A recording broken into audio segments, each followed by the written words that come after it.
Everyone running for president right now is a non-starter for somebody if you ask enough people. One of the more interesting examples of this phenomenon turned up at USA Today this week with an opinion piece from Peter Funt of Candid camera fame. He has a bone to pick with California Senator Kamala Harris, D., who he claims has disqualified herself for the Democratic nomination because she owns a handgun. Here's a short clipping from the logic behind this argument. When it comes to gun ownership in America, presidential aspirant Kamala Harris has shot herself in the foot. At a time when Democrats are toughening their positions on gun control and seeking to make it a core issue in the 2020 campaign, the California senator has conceded that her personal relationship with guns is unique among the major Democratic presidential contenders. She owns a handgun. This underpublicized revelation comes as Harris is getting a lot of ink for being tough about guns. Her words are fine, but for a progressive like me, they are undermined by that handgun. And I can't be the only one who is disturbed. Keeping a handgun for personal safety is a bedrock conservative view. The best defense against a bad guy with a gun, the NRA falsely argues, is a good guy with a gun. Funt notes that while Harris was campaigning in Iowa, where even a good number of the Democrats are gun owners, she proudly stated that she owns a handgun for probably the reason a lot of people do, for personal safety.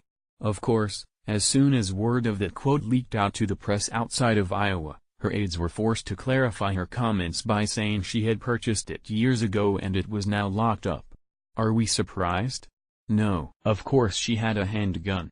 She was a prosecutor for almost all of her professional career.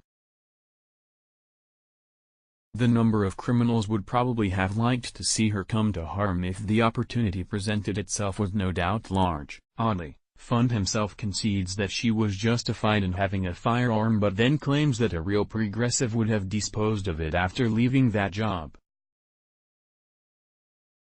Funt then goes on at length to explain why owning a handgun is a bad idea and only reinforces conservative talking points. As such, Harris should not claim the mantle of representing liberals in the presidential election. This is truly a dizzying verbal assault.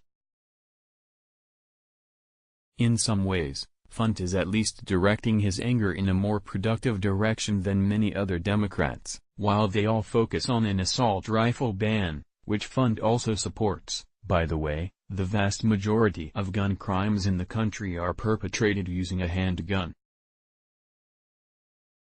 Of course, the lion's share of those are done with illegally owned firearms, but I'm sure Funt wouldn't want the debate sidelined by facts. This is what passes for logic among Democrats in 2019. It's not just a problem with AR-15s.